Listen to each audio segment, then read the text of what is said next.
Greetings, Internet.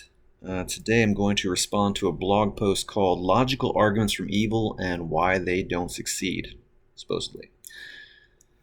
And here's what I have to say about, in general, opening for the topic. God's absolute holiness and his metaphysical supremacy make him absolutely responsible for anything else that exists apart from himself. There's no wiggle room there. Everything in existence should be morally perfect if a god of mainstream monotheisms exists, as not even an iota of imperfection is accommodatable. To be more explicit, here's my version of the logical argument from evil. Morally perfect gods only make morally perfect creations that are immutably morally perfect, and they only ever utilize morally perfect methods of achieving morally perfect ends. Morally perfect gods leave nothing to chance, as they also, of course, have an absolute moral obligation from their own morally perfect natures towards engaging in absolute evil prevention. Or if it happens to be the case that nothing morally perfect could even possibly be created, then they create nothing at all because they are already the fullness of perfection. So the blog says, according to Oppie in 2010, Graham Oppie is an atheist philosopher, they say, the best arguments are the ones which will persuade any reasonable person to accept their conclusion. Good, but less successful arguments are ones which will persuade some non-zero percentage of reasonable persons to accept their conclusion. And keywords being reasonable. And theists are rarely reasonable about their sacred cow theistic beliefs, so this pretty much means nothing. Now, granted, they may be reasonable people in general, but again, sacred cow beliefs get completely different standards of evidence here that are not reasonable. To quote the blog, in order to establish whether Pro's argument, atheist argument, is any good, it is first necessary to ascertain whether or not Khan, theist, is actually committed to all the premises which comprise Pro's argument. So, despite there, of course, being an infinite number of other possible super beings with a mix of lesser characteristics that wouldn't fall prey to the absolute version of the logical argument from evil, too few people care about any of those options, so there's no real reason to go there. To continue quoting the blog, suppose that Khan does in fact accept all of the premises. In this case, Khan can now see that they are committed to both the claim and the opposite of the claim. This does not mean that Khan now ought to accept the claim and jettison the opposite of the claim. Rather, this only means that Khan has work to do in revising their web of beliefs such that there is no inconsistency to be found. And theists have a lot on the line, and making sure they aren't hastily disowning their beloved true God makes sufficient sense. So yeah, fine, take your time, kick the tires of the car, and poke around to make sure everything is in right working order, by all means. But I think you will find that you aren't going to drop God's holiness even 1 degree or his metaphysical supremacy at all. And when properly understood, every single alternative moral measure offered to redefine God's moral perfection always amounts to the impossible theistic State of the Union address boasting, perfection, now with blemishes. Meaning you will come up with a version of perfect goodness that you already know is wrong. Dealing with the endless petty philosophical objections to the argument from evil feels like doing a kindergarten assignment with a 5-year-old. The assignment is to only use blue crayons, perfection, and they just keep insisting on using other colors, imperfection. I'm sure that's insulting, but you know what? It's also trivially true. Not my fault. To continue quoting the blog, Oppie also takes the link claims in Rowe's 1979 famous argument from evil to be an omnipotent, omniscient being could have prevented the datum without thereby losing some greater good or permitting some evil equally bad or worse. An omniscient, wholly good being would prevent the truth of the datum unless it could not do so without thereby losing some greater good or permitting some evil equally bad or worse. And to respond, God wouldn't have to sacrifice his perfect moral integrity by engaging in ethical trade-offs if he doesn't have to create anything at all. And he doesn't have to create anything at all. So, non-issue. Now, somebody's probably going to say that it's just my opinion that ethical trade-offs can't be a standard of actual perfection. But I'm sorry, that's just not true. To even call it a trade-off means you're accepting that there is a downside.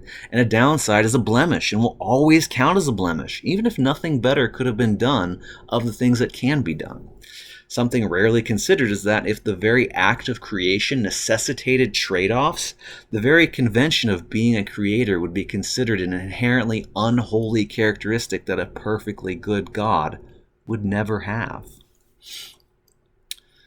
Quoting the blog, Plantinga's Augustinian defense establishes that natural evil could be due to the activity of supernatural entities such as demons and their free will. Despite this sounding very improbable to many, it is enough that it be logically possible for it to reconcile the datum of natural evil with certain characterizations of God. And you know what? Why is God so willy-nilly negligent with his angels and demons? And why in the world does someone like me need to come around and insist yet again that we're only allowed to use blue crayons on this assignment? The exact same terms apply even to some other supernatural created realm. If the angels blame something else, the exact same terms apply to whatever that is. It doesn't just go away because evil has to be snuck into your absolutely holy theology in some way. This is just goalpost moving. To quote the blog, other common defenses include appealing to the free will of humans to account for moral evil, or even mysterious morally sufficient reasons. For all we know, incredibly valuable goods may exist which entail the existence of horrendous evils that God might have for permitting evils in the world. If a theist is genuinely committed to such a defense, then the upshot will be that they reject a logical argument from evil. And to respond, and some God, less than a perfectly holy God, could go after incredibly valuable goods at the expense of horrendous evils. But perfect gods only use the blue crayons, as in perfect methods to attain perfect ends. This is not difficult. Quote the blog, any successful theodicy accepted by a theist will show that the datum of the logical argument is not only logically compatible with the existence of God, but perhaps even expected under their theological model.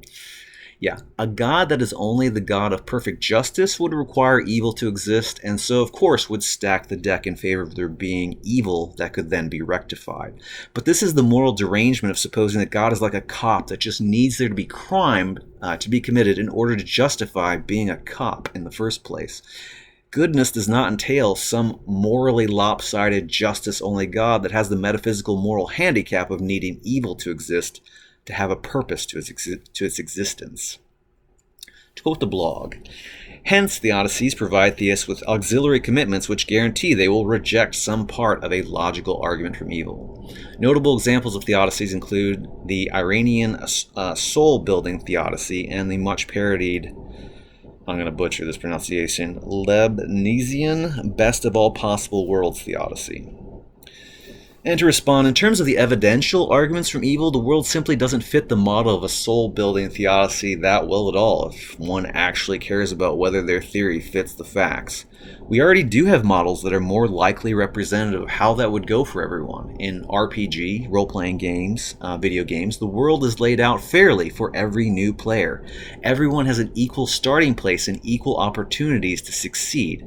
They get exactly the instruction that they need at exactly the right time, and all the challenges of life are level-appropriate challenges with the final bosses at the appropriate final ends.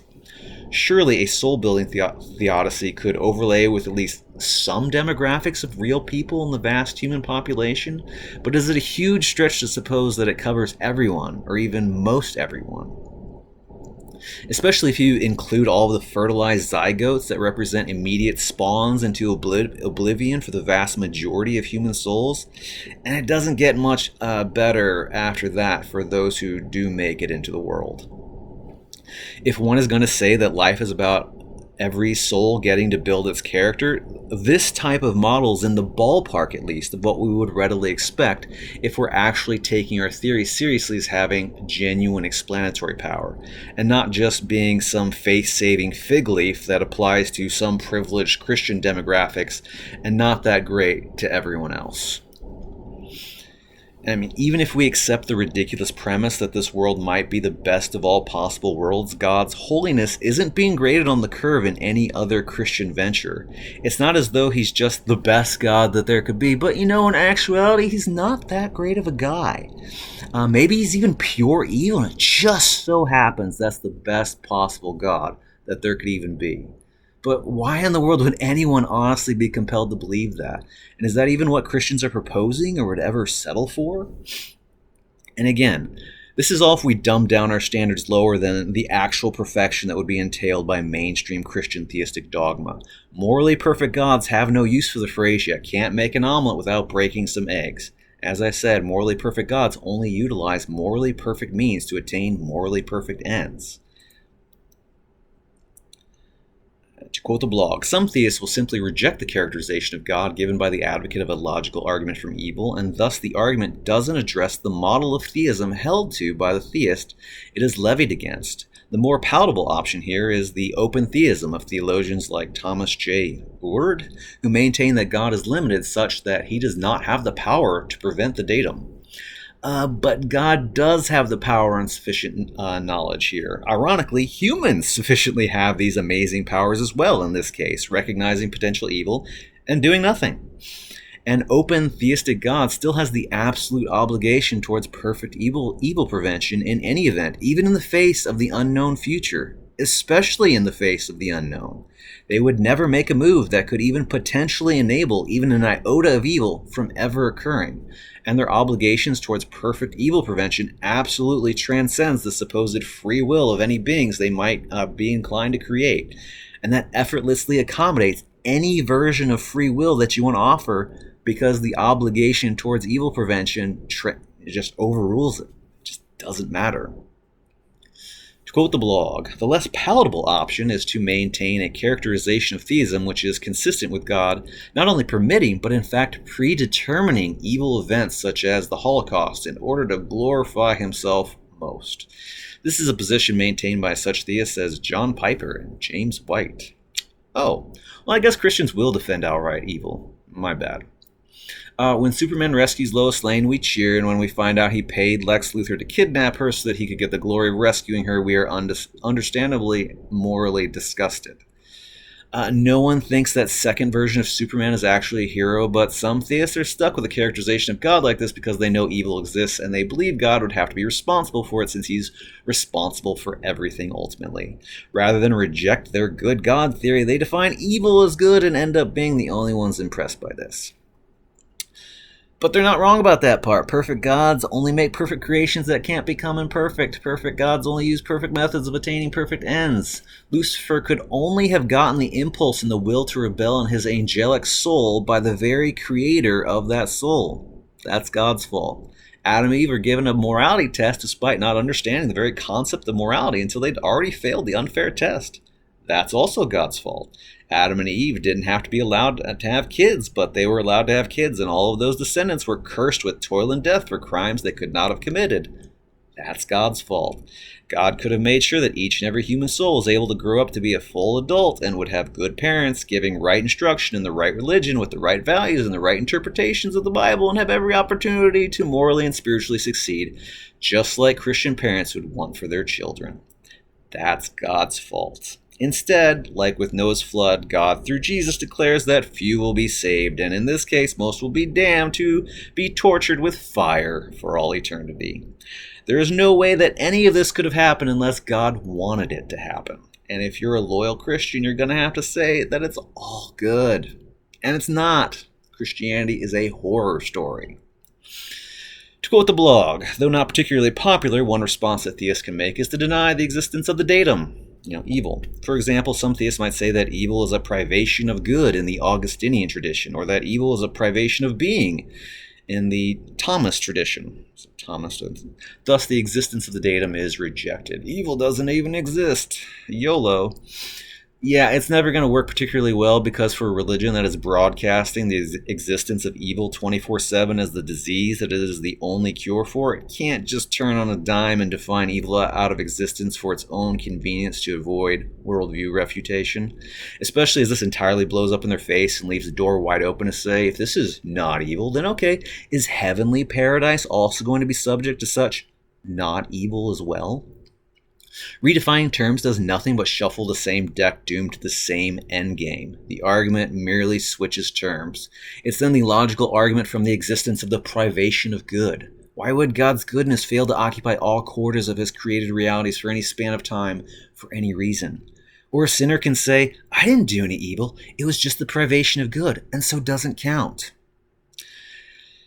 Expecting anything other than the same result here is just delusional. To quote the blog, theists can also respond to logical arguments from evil with a Morean shift. That is to say, though the theist cannot articulate quite what is wrong with the argument, they might be well within their rights to maintain that something must be wrong with one of the premises because they have good independent grounds for believing the opposite of the conclusion.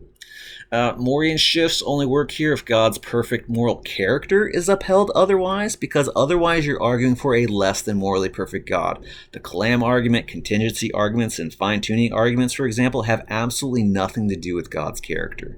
You have to be able to say we know God is absolutely morally perfect on some other perfectly logical grounds to compete here. This needs to be at a 0.9 repeating equals 1 level logical bind territory.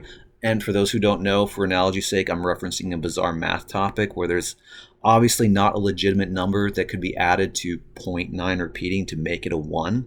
That would be a 0.0 repeating with a phantom 1 at the never end that you can't stick there because it's all nines. But also 0.9 repeating is not the numerical representation of 1, and it really, really seems like an absolute cheat to just say it gets to equal 1 as well, and it breaks your brain trying to make that work out in such extreme conflicting terms. I mean, that's a legit mind job that makes me doubt, everything. But that's not where we're at with God's goodness or his existence. It was always highly in question and unsubstantiated wishful thinking on humanity's part. Who created the universe? Well, you know what? Who created God? And suddenly, with one trivial follow-up question, we have to know way more about metaphysics than humans know to sort all that out. And theistic philosophers tend to say that, oh yeah, the problem of evil is their most significant, challenge out there in worldviews. So I don't know. You're not punching very hard here. Is theism succeeding in the sciences, history, archaeology, and in professional philosophy, or is it legitimately struggling uphill on all those intellectual fronts at best? And so coming from there, it just so happens that the logical argument from evil twists the knife of atheism to 100%, at least as far as raw human fallibility goes. To quote the blog, supposing a theist does accept all of the premises of a logical argument, this does not mean that theistic commitments have to be defeated, as Oppie opines. Even if a given logical argument succeeds against a particular formulation of the theoretical content of a worldview, it remains open that proponents of the worldview may produce a revised theory that is not defeated by the logical argument in question. Are any arguments or philosophical positions ever truly dead? Maybe we just haven't met the right revision yet, right? Maybe circular squares are possible to draw and we just haven't met the right shape yet. Maybe absolutely straight lines can be, just a little curvy. Who knows? Maybe perfection can have blemishes. Maybe God's absolute holiness and pure metaphysical supremacy can accommodate an iota of evil somehow in some way. I mean, who knows? And Jesus is all like, job security, baby. Oh, yeah. Outro. To quote the blog, a further problem for proponents of the arguments from evil is that, in reality, most theists do not hold their theistic beliefs as the upshot of some proof, but rather their commitment to the existence of God as a kind of irrational hinge commitment. You don't say. You know what? Fuck those blue crayons. I never wanted to use those anyway. Take care, Internet.